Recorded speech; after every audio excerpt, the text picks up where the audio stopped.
Shit man sheet, আমার ফুল ড্রেসটাকে নষ্ট করে দিল মেয়েটা। গ্রামের আনকালচার মেয়ে কোথাকার। আপনি জানো আমার ড্রেসের প্রাইস কত? জানবে কিভাবে? এসেছে তো গ্রাম থেকে। গেও খ্যাপ সেই গেও ভুট্টাকে কে এলো করছে এই পার্টিতে? আপনি তো আমার গায়ে এসে পড়লেন। কার সাথে কিভাবে কথা বলতে হয় সেটা কি ভুলে গেছিস? গেও ভূত কোথাকার।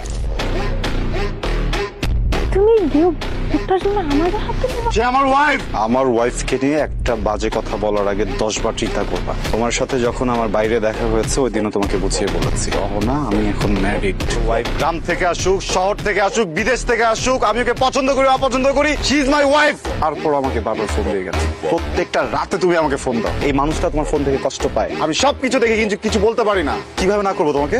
আর কি বলছিলে একটু আগে? এই পার্টিতে ওকে কে ঢুকতে দিয়েছে, তাই না? একটাবার নিজেকে জিজ্ঞেস করো, এই পার্টিতে তুমি কি করছো?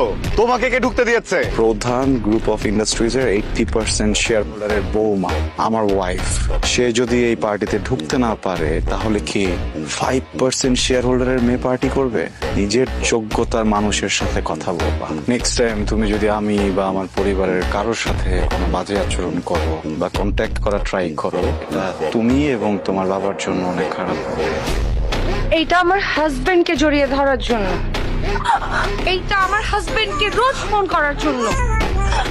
এইটা কেন? সরি, আমি জানি না, আমার খুব রাগ উঠে গেছে। ব্যথা পাইছেন না?